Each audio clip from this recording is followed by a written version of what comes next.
Hello, everyone. That's me.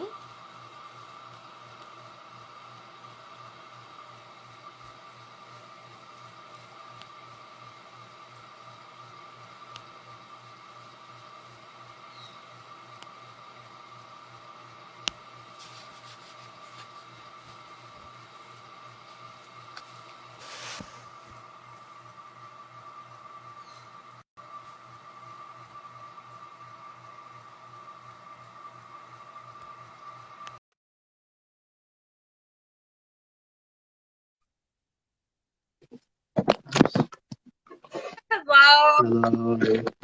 Let me unplug this. Good. How are you? I'm good. Can you hear me? Yep, I can hear you great. Yeah, I'm good. How are you? Good. Awesome. I thought the stand was gonna help, but I guess it's not. I'll just hold my phone. So, how have you been with this whole COVID deal? It's been all right. I work as a medical assistant, so I don't see necessarily COVID patients, but it's like a little bit stressful because you don't know whether they have COVID or not. But other than that, it's been all right. We just been staying at home unless we go like grocery shopping or anything like that. Even when cases went down, like I was still like still quarantining and stuff. But yeah, how about you? I've been staying home.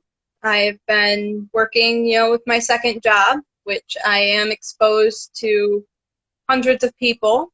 So I quarantine myself every day after work hmm on my weekends. Mm. Is it like medicine related or just like some? No. Okay, all right. All right. So, talking about study skills and with this whole COVID idea, what would you say some of the best study skills, just in general, are to have? So I wrote some stuff down. So in regards to like remote learning, so these are gonna be like tips for like how to study during remote learning, not like actual study tips. Um, but definitely, I think changing the scenery helps. Even like right now, I'm not even in my room; I'm in my sister's room. But sometimes like staying in the same place like just gets dull and boring, and like it makes you less motivated to actually study. However, tying with that, I also added like perfecting your study space. So since COVID, I used to have, or before COVID, I used to have like this really small desk. Like it's a good like it's not too big, but like just recently I got like an L-shaped desk. It's like very spacious and stuff, and it's just more motivating to have that much more room.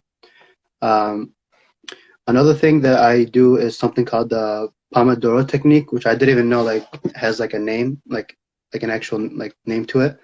And essentially, it's simple. It's simply like just writing what you're gonna do throughout the day. So like 1 p.m. to 3 p.m. or not even like 1 p.m. to 2 p.m. do some chemistry, and then you reward yourself with a break. So like a 15-minute break, 30-minute break.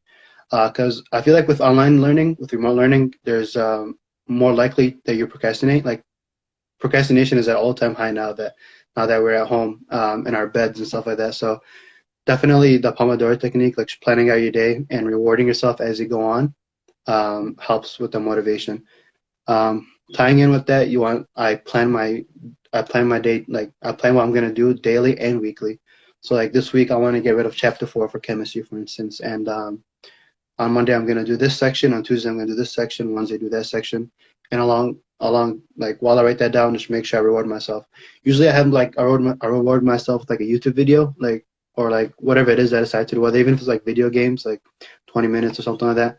Um, let's see what else I wrote. Oh yeah, getting rid of distractions is very important. Again, procrastination is at an all-time high. So I usually like to give my phone to my parents. Um, they really support me studying, so like they definitely won't give me my phone back unless like it's an absolute like must. Like if I need to email or something, I don't know. Um, Also, in regards to planning weekly or daily, that has to do with also being able to. I mean, that also has to do with being able to email your professors early, because like the only form of communication these days is only through emails or like during lectures. A lot of lectures are recorded as well, so sometimes it is only through email. If you start early and you plan your days early, then you'll be able to email and get into contact with the professors early. By the way, I probably should have mentioned that I'm a year-round student, so I've been taking courses during the spring and the summer. So I've had a lot of experience with like having to, or being in situations where an assignment is due tomorrow and I really need to email a professor about something and they don't reply. So it's important that you get your work done early, or at least started early, so you can have time to email the professors, since that's the only form of communication. Let's see what else I have.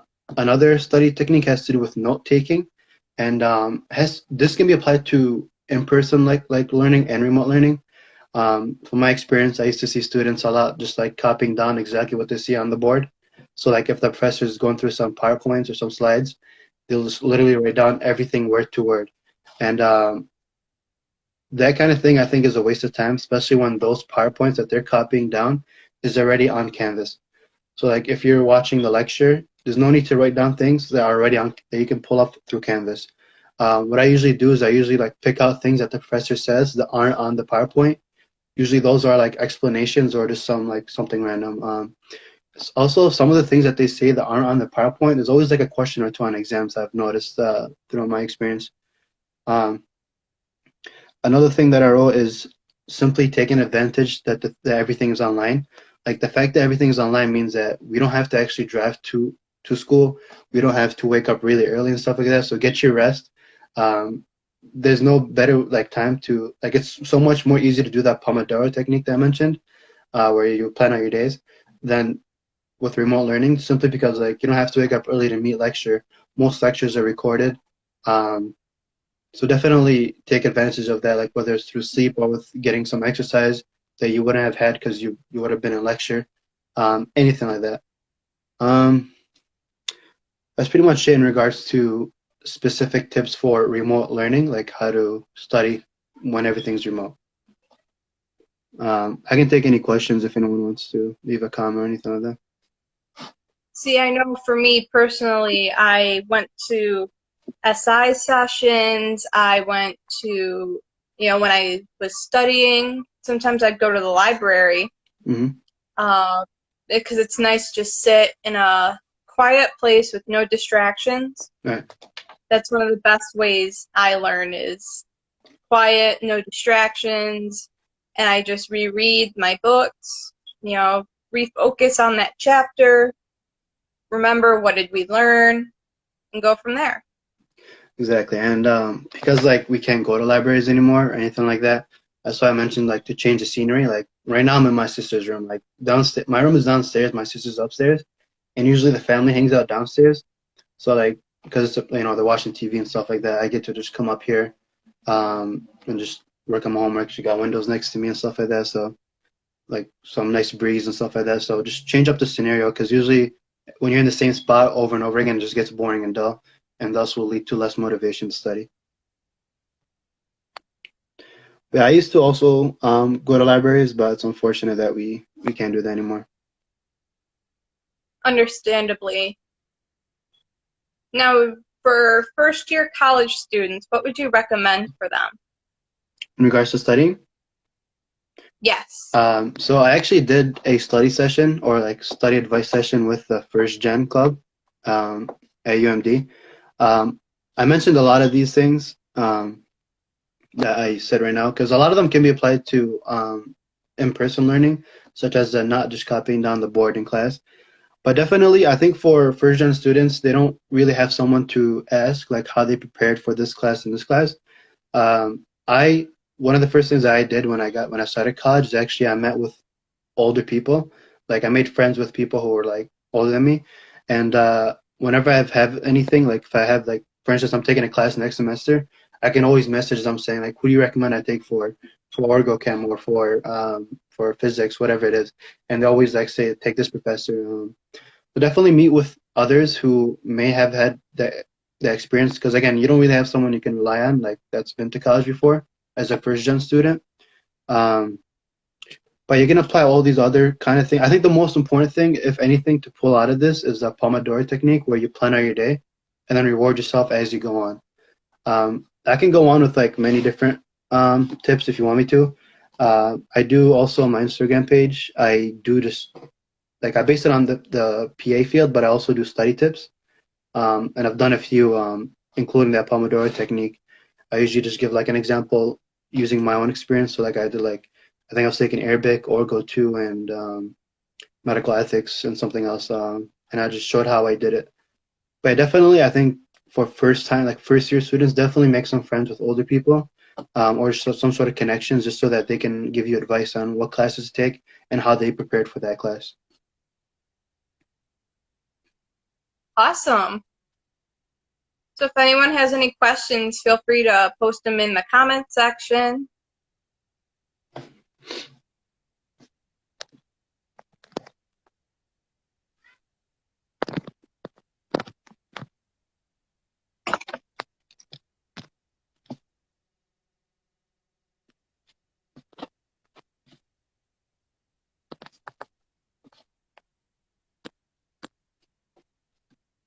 Do you guys do this like weekly or like having someone talk in the Instagram live? I believe we do these weekly. It's always a different topic every time.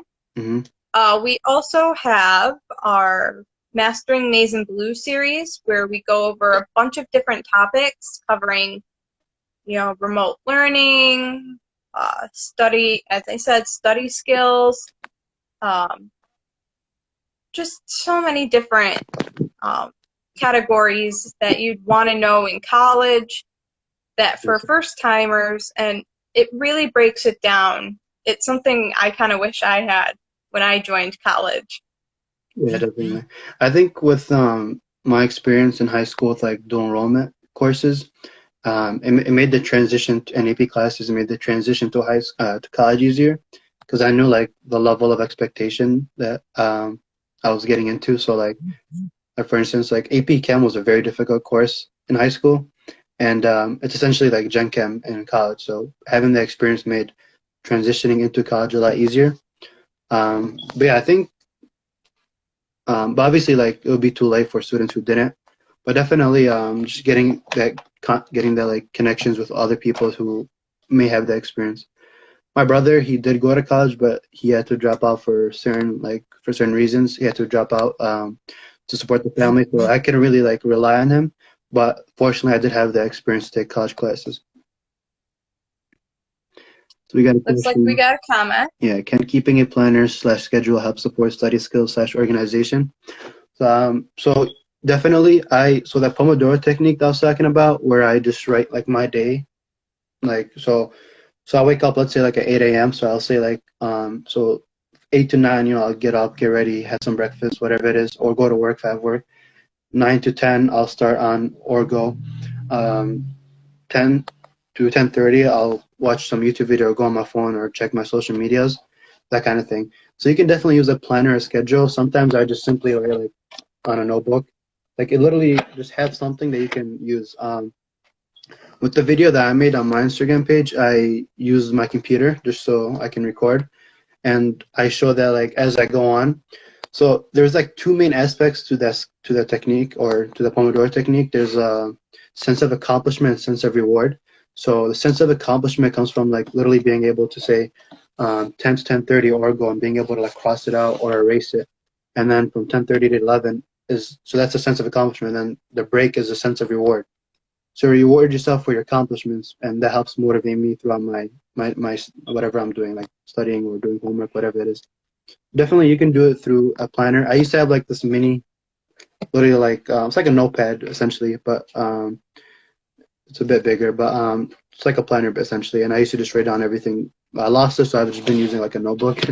But yeah, literally anything that you can just write down something on or type.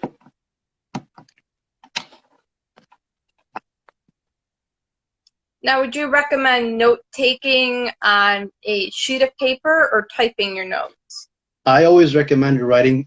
So, like I said, I don't really take notes unless it's something that's not on the board. So, like something that my professor isn't right. Like if the PowerPoint is written on Canvas, I usually don't write anything down unless the professor is explaining what's on the board or something that's not on the board completely.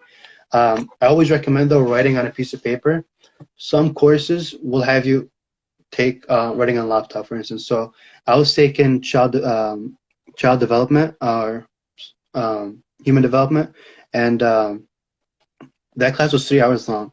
3 hours long, and the professor he didn't use Canvas at all. So like everything was just like on you just write it for 3 hours, and obviously writing for 3 hours is too much. So I used my laptop, and it made my life a lot easier. So and like essentially write on a piece of paper unless there's too much, then use a laptop. But yeah, I've only used my laptop for one course, and it was that class.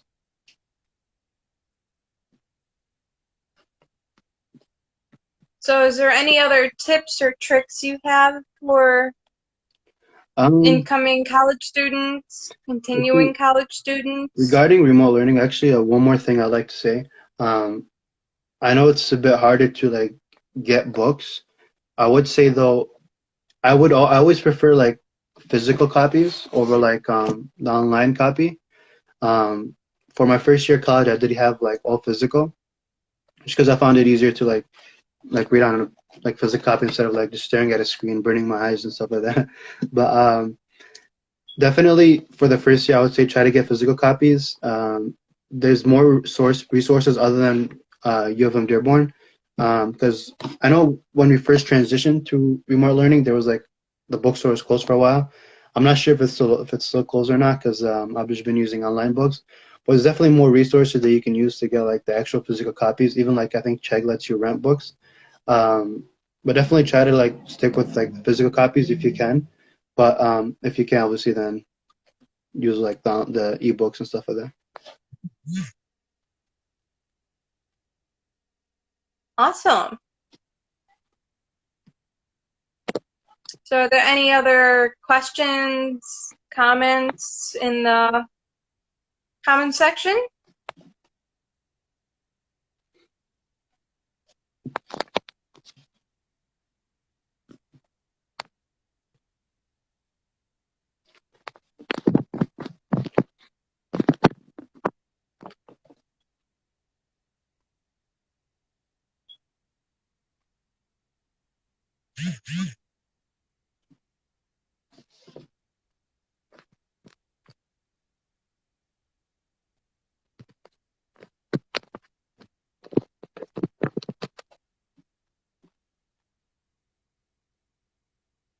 Probably should have wrote more tips. I was under the assumption that it was going to be like so because they did tell me about this yesterday night. Um, I thought it was going to be something else, and then like the last 15 minutes, because that's what they told me I had 15 minutes, was just going to be me giving some study tips. Um, I'd love to write some more, but just because of time and last minute kind of thing. Yeah. Well, thank you so much Thank you for having for me. all of the tips, the tricks. I think it's really going to help out students to listen to this and understand kind of what they should do to be successful for their first year of college. Hmm. We have another comment. What would be the best way to study notorious hard classes or hard class such as organic chemistry? So I actually did a video on how I study specifically for OrgoChem. It was one of like the study tip videos I was doing. Um, Definitely things are hard classes such as organic chemistry. Obviously, most students won't have to worry about that their first year, but just because it was asked, definitely start early with those kind of classes. Organic chemistry is a very conceptual class, opposed to like Gen Chem that you take your first year, which is more like math based. It does have concepts, but organic chemistry and like some biology classes you're gonna get like upper level bio classes you're gonna get into require a lot of like understanding. So those kind of classes I usually break it down section by section, and I use YouTube a lot. So I'll look at the first section. I will read the book first, or actually, what I would do is read all the sections first, and then decide how many sections I want to do for the day. So let's say I want to do 3 sections for today, or even 2, or even 1, depending on how early I start. just read the section, literally watch a YouTube video just to get an understanding, just like some sort of understanding. Usually YouTube videos explain like almost everything. With organic chemistry, there's like some very, very good YouTube channels, like I think it was Organic Chem Tutor, Leah Forsyth, that kind of thing. And so I'd watch the YouTube video, get a very general understanding. Then I'd read the book to get a very detailed understanding. And then I'd finish it off with some problems at the end of the book to give me a complete understanding. So, and then I'd go to the next section, do the same thing. Watch a YouTube video, get a general idea, read the book to get a very like almost complete idea, then some problems to know that I've mastered the idea. So definitely start early, break it down section by section. Don't overwhelm yourself with like trying to do a whole entire chapter the weekend before an exam. That doesn't work with classes such as organic chemistry. You want to like break it down and start early.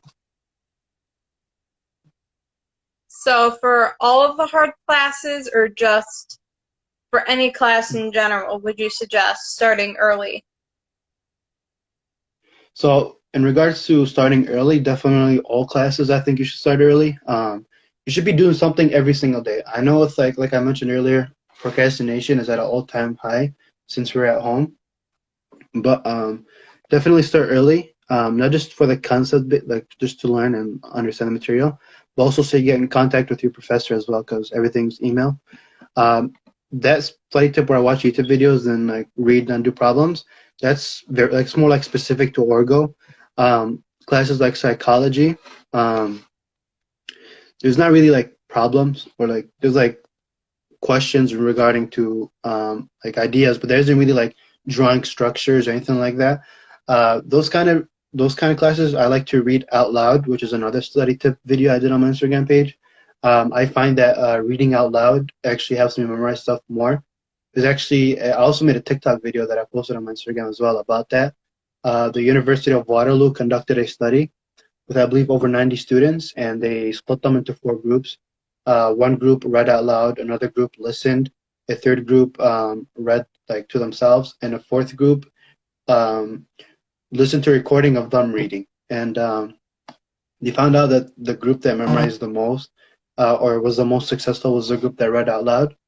And the reason why I like to read out loud also is because like when I'm reading, I'm able to go like, oh, this ties in with this I just read, and I'm saying these words out loud to myself. I explain it better on my Instagram page as well. Definitely read out loud. I prefer more than reading. Like reading isn't studying. Like if you were just to like look at a book and read it, I can read the whole entire page in like 20 seconds. Like even if it's like read along, just that. There's no point of reading if you're not understanding. So always read it out loud.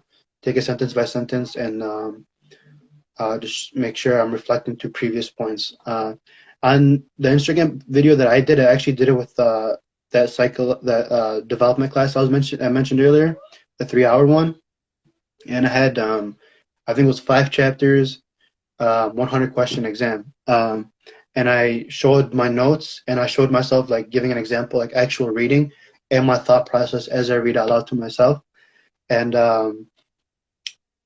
I was showed like, for instance, I read like the 6th bullet point, and then when I get to like the 13th bullet point, I'm saying out loud to myself, oh, this would reflect to the idea of hindsight or something like that, whatever it is.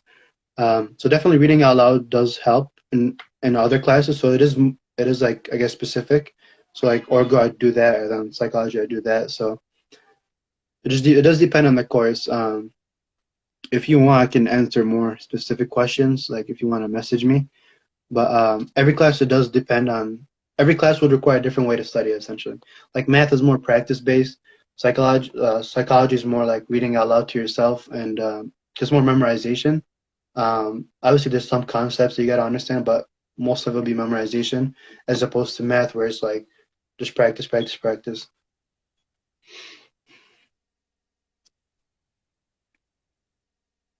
Now, I know I used to do this back in high school. I would use Quizlet. What is your opinion about using Quizlet to study? On using Quizlet? Sorry, you cut off. Using Quizlet to study. Yeah. What is your opinion on that? So that's a really good idea. However, like I said, I think personally, obviously it'll depend on person to person. physical copies, like having something in my hand is better to me. So instead of using like the Quizlet flashcards, I'd use actual flashcards, right? So like how I prefer the physical books over the ebooks, it's the same idea. But definitely flashcards tie in with something called active recall, and that's just you can't constantly like reminding yourself of what you just read. So like constantly reminding you of the definition of this word. That's called active recall, and it has statistics and data to back it up that it helps with memorization. And I do different kinds of active recall, including flashcards. I did something where, or back when we used to go into school, when we were in campus, I used to have a group. We used to do group studies, and by the way, we used to limit it to like 3 people because like too many people are like would cause distractions. But we'd act like as if we were the teacher and we were teaching it to each other. That way, we know what we know. Like so, like if I get stuck on something while I'm teaching it, then I know I don't know that. If I'm not stuck on something, then I know that I know it. So in regards to quizzes, I think using as flashcards is a great idea. Just it'll depend on the person whether they like it physical or like online. Like, so yeah, definitely active recall using flashcards is very important, especially for courses such as psychology where you're memorizing definitions, not just like concepts. Um, the development class I took had so many vocabulary, and I did use flashcards. But again, it'll depend on the person, I guess. But yeah. I know flashcards have always helped me when I needed to study. That's just the way I've always done it ever since elementary. It was always flashcards. Yeah. The physical copy. Right. Yeah.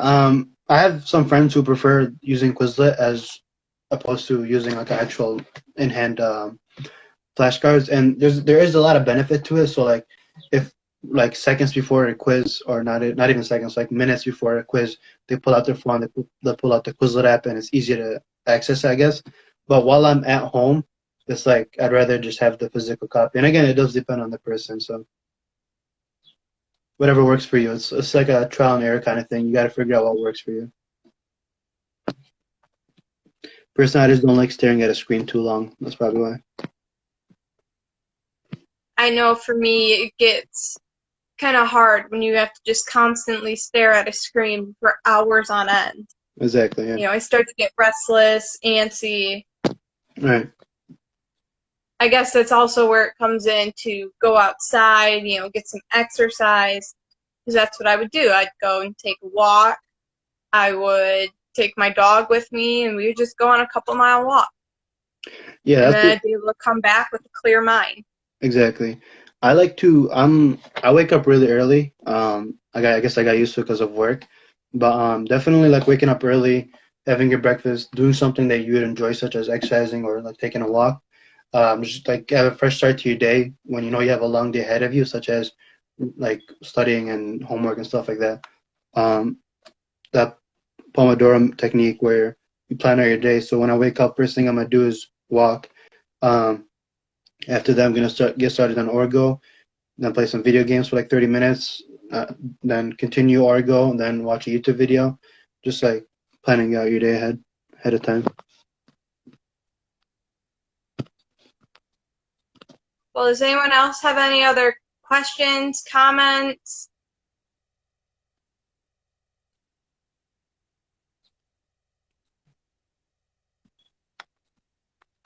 Again, thank you so much for coming up on this Instagram. I know it was kind of a last minute thing, but No, thank you for having me. it was great. It's something.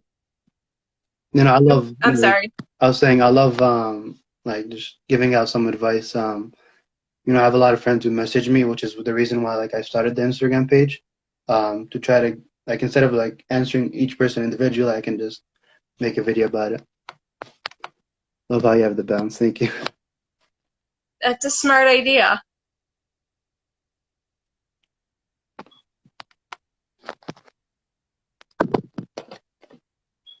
Well, thank you so much for coming on this Instagram Live. I hope you all enjoyed. Please feel free to check out Mastering Maize and Blue.